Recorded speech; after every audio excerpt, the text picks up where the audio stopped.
Breaking news. Iran supreme leader Khamenei మృతిపై ఆందోళన వ్యక్తం చేస్తున్న భారతీయులపై యాంకర్ రష్మి ఆగ్రహం వ్యక్తం చేశారు.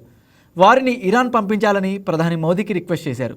అక్కడికి వెళ్లి ఇరాన్ తరపున పోరాటం చేస్తారని సెటైర్ వేశారు.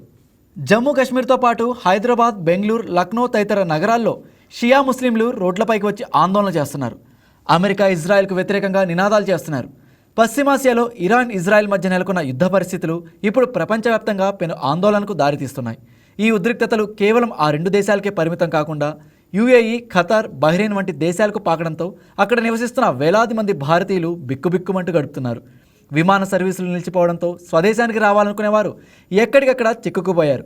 ఈ భయానక వాతావరణంపై సోషల్ మీడియాలో పెద్ద ఎత్తున చర్చ జరుగుతుండగా టాలీవుడ్ యాంకర్ రష్మి గౌతమ్ చేసిన వరుస పోస్టులు ఇప్పుడు నెట్టింట తీవ్ర దుమారాన్ని రేపుతున్నాయి. రష్మి తన సోషల్ మీడియా వేదికగా దేశ ప్రధాని నరేంద్ర మోదీని ఉద్దేశించి అత్యంత ఘాటుగా స్పందించారు. మన దేశం ఎప్పుడు భిన్నత్వంలో ఏకత్వాన్ని, అన్ని మతాలను గౌరవించిందని, కానీ రాడికల్ మనస్తత్వాన్ని మేము సహించమని, ఈ వ్యాధిని ఇక్కడ వ్యాప్తి చెందనివ్వమని యాంకర్ రష్మి స్పష్టం చేశారు. రాడికల్ ఆలోచనలతో ఉండి యుద్ధాన్ని సమర్థించే వారిని దయచేసి ఇరాన్కు పంపాలని ఆమె ప్రధానిని కోరారు. అలాంటి వారు అక్కడికి వెళ్ళి తమ సొంత ప్రజల కోసం పోరాడుకోవచ్చని అన్నారు. మన దేశంలో ఇప్పటికే పేదరికం, కుల సమస్యలు, నిరక్షరాస్యత వంటి అనేక అంతర్గత సమస్యలు ఉన్నాయని, వీటన్నిటికీ తోడు ఈ రాడికల్ మనస్తత్వం ఉన్న వ్యక్తులు మతపిచ్చితో దేశాన్ని మరింత వెనక్కి నెడుతున్నారని ఆమె ఆవేదన వ్యక్తం చేశారు. మన లక్ష్యం ఒక ప్రగతిశీల దేశంగా ఎదగడమే అని ఆమె గుర్తు చేశారు. రాడికల్ మనస్తత్వం ఉన్న దేశాల్లో ఆడపిల్లలకు 9 ఏళ్లకే పెళ్లిళ్ళు చేస్తారని, కానీ తాను ఒక స్వతంత్ర దేశంలో ఉంటున్నందుకు గర్వపడుతున్నానని రష్మి అన్నారు. ఇక ఇదే అంశానికి సంబంధించి మరింత సమాచారం మా special correspondent Bindu phone in ద్వారా అందిస్తారు. Bindu, Iran supreme leader Khamenei మృతిపై ఆల్రెడీ ప్రపంచవ్యాప్తంగా నిరసనలు, ఆందోళనలు వ్యక్తమవుతున్నాయి. అలాగే మన భారత్లో కూడా ఇదే జరుగుతుంది. అయితే దీనిపై యాంకర్ రష్మి ఆగ్రహం వ్యక్తం చేసినట్లు తెలుస్తోంది. దీనికి సంబంధించి మీరేమంటారు?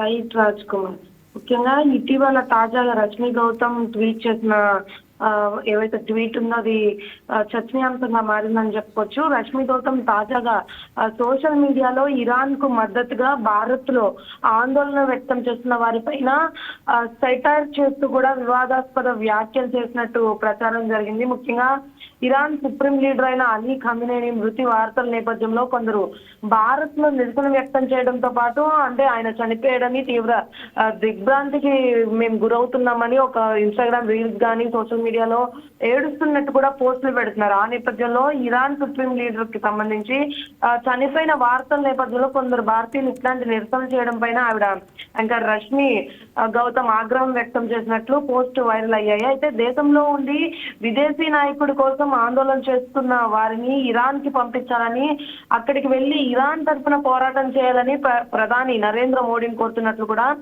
సెటారికల్ వేలో అయితే వ్యాఖ్యానించడం జరిగింది. సోషల్ మీడియాలో ఇది ఇప్పటికే తను పెట్టిన పోస్ట్ చర్చ జరుగుతుంది. అయితే ఈ వ్యాఖ్యల పైన అధికారిక ప్రకటన లేదా పూర్తి వీడియో క్లిప్ అయితే వెలువడిందా అనే విషయంలో కూడా స్పష్టత అవసరం లేదు.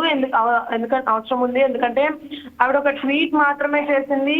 ఏదంటే దేశంలో అన్ని మతాల విశ్వాసాలు ఎప్పటి నుంచో ఆమోదించబడ్డాయని పేర్కొన్న ఆమె అయితే తీవ్రవాద ప్రతివాదంలో మాత్రమే ఇట్లాంటి ట్వీట్లు చేస్తామని కూడా చెప్పడం జరిగింది. అంటే ఇలాంటి భావజాలం వ్యాధుల ఇదొక అంటే మన దేశంలోనే ఉంటూనే కూడా పక్క దేశం యుద్ధానికి సంబంధించి పక్క దేశంలో అతను చనిపోయినప్పుడు ఏదైతే బాధ వ్యక్తం చేస్తారో అలాంటి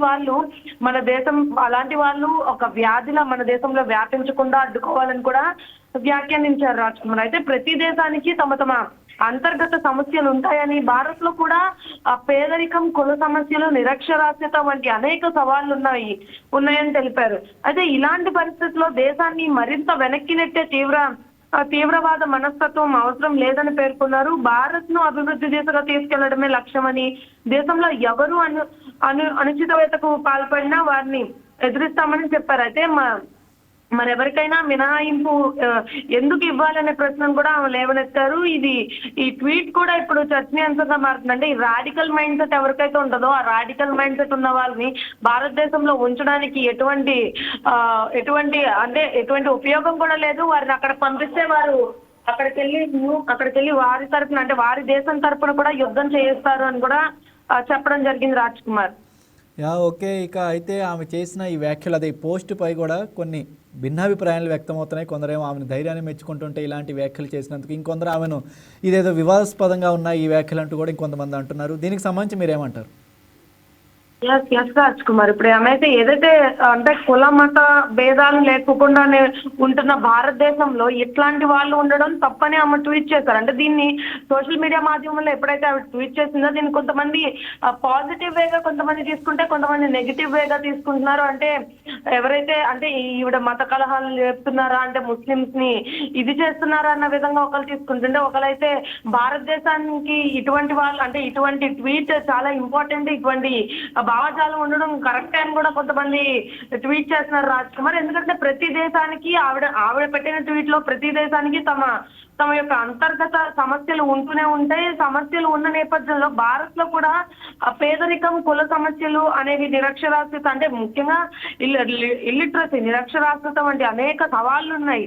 అయినప్పటికీ ఇవన్నీ పట్టించుకోకుండా కూడా ఇలా ఎవరో అంటే యుద్ధంలో చనిపోయిన ఒక అంటే ఆయన కోసం యుద్ధంలో ఎవరైతే సుప్రీం లీడర్ ఉన్నారో అలీ ఖామేనీ మృతి వార్తల నేపథ్యంలో మరి కొందరు భారతీయులే నిరసన వ్యక్తం చేయడం పైన ఆమె ఆగ్రహం వ్యక్తం చేసింది రాజ్ కుమార్. అంటే ఆమె ఆగ్రహం వ్యక్తం చేసింది ఏంటంటే, ఇక్కడ ఇన్ని సమస్యలు ఉన్నప్పటికీ కూడా పక్క దేశంలో యుద్ధం జరిగి ఒక అగ్రనేత అంటే సుప్రీం లీడర్ చనిపోతే దేనికి ఇంతలాగా తీసుకోవడం అన్న ధోరణిలో అయితే ఆమె ట్వీట్ చేసింది. అంటే దేశంలో ఉండి విదేశీ నాయకుడి కోసం ఆందోళన చేస్తున్న వారిని ఇక్కడ ఉంచడం దేనికి, ఇరాన్ కే పంపించేస్తే అక్కడ ఇరాన్ కి సపోర్ట్ గా యుద్ధం చేస్తారు కదా అన్న నేపథ్యంలో ఆవిడ మాట్లాడిందని కూడా కొంతమంది అంటున్నారు రాజ్ కుమార్. అయితే ఈ వ్యాఖ్యల పైన అధికారిక ప్రకటన కూడా ఉండాల్సి ఉంటుంది. అంటే ఒక స్పెషల్ వీడియో కనుక ఏమైనా ఉంటే దానికి పూర్తి క్లారిటీ వస్తుంది. అంటే ట్వీట్ అయితే చేశారు, ఒక రాడికల్ మైండ్ సెట్ ఉండడం వల్ల అది కరెక్ట్ కాదు, ఈ దేశానికి కరెక్ట్ కాదు, ఈ దేశంలో ఉన్న పరిస్థితులను పట్టించుకోండి, ఇలాంటి పరిస్థితుల్లో దేశాన్ని మరింత వెనక్కి నెట్టే తీవ్రవాద మనస్తత్వం ఏదైతే ఉందో అది అవసరం లేదని పేర్కొన్నారు. భారత్ కి అభివృద్ధి దిశగా తీసుకెళ్లడమే లక్ష్యమని, భారతదేశాన్ని అభివృద్ధి దిశగా పయనించేలా చేయాలని, దేశంలో ఎవరు ఇట్లాంటి అణచివేతకు పాల్పడిన వారిని ఎదురిస్తామని కూడా చెప్పడం జరిగింది రాజ్ కుమార్. ఎస్ బిందు, అయితే ఇందులో కూడా ఆమె ఆడపిల్లల గురించి కూడా కొన్ని వ్యాఖ్యలు చేశారు. రాడికల్ మనస్తత్వం ఉన్న దేశాల్లో ఆడపిల్లలకి అయితే 9 ఏళ్ళకి పెళ్లిళ్ళు చేస్తారని, కానీ తన పెళ్లి గురించి కూడా మాట్లాడుతూ నేను పెళ్లి చేసుకోకుండా పిల్లలు లేకుండా కూడా ఉన్న దేశంలో పూర్తి గౌరవంతో వ్యక్తిత్వంతో బతుకుతున్నానంటూ కూడా కొన్ని ట్వీట్లో రాసుకొచ్చారు. దీనికి సంబంధించి మీరేమంటారు? రైట్ రాజ్ కుమార్, ట్వీట్ లో ఆడపిల్లల గురించి ఎందుకు తీసుకొచ్చారంటే, రాడికల్ మైండ్ మనస్తత్వం ఉన్న ప్రతి ఒక్కరు కూడా అంటే అంటే ఆడపిల్లని చిన్న వయసులోనే పెళ్లి చేసి తనని అక్కడికి సొసైటీ పెడుతున్న నిబంధనల ద్వారా తనని అక్కడే సప్రెస్ చేసి, అంటే తన కళలు తను ఒక ఆడపిల్ల కన్నా కళలు కానీ తను ఏమవ్వాలనుకున్న ప్రతిదీ కూడా అక్కడికే ఆ సొసైటీలో సప్రెస్ అయిపోతూ ఉంటుంది. కానీ అట్లాంటి వాళ్ళు ఇప్పుడు అవసరం లేదని భారతదేశం కూడా అన్ని రంగాల్లో ముందుంది. అదేవిధంగా ఒక ఆడపిల్ల చదువుని కానీ, ఆడపిల్ల ఎంపవర్మెంట్ ని, ఉమెన్ ఎంపవర్మెంట్ ని పైకి తీసుకొచ్చే విధంగానే ఇప్పుడు అన్ని విధాలుగా కూడా భారతదేశం అన్నిటిలో ముందుంటుంది. కాబట్టి అట్లాంటి ప్రోగ్రెసివ్ కంట్రీలో అంటే అట్లాంటి ప్రోగ్రెసివ్ దేశంలో కూడా ఆడపిల్లలకు కూడా విలువ ఉంది, వాళ్ళని కూడా పైకి రంగాల్లో అన్ని రంగాల్లో పైకి వచ్చే నేపథ్యం కనిపిస్తుంది. కాబట్టి ఈ నేపథ్యంలో భారతదేశాన్ని సంక్షేమం వైపు అంటే అభివృద్ధి దిశగా తీసుకువెళ్లాలని కూడా చెప్పడం జరిగింది.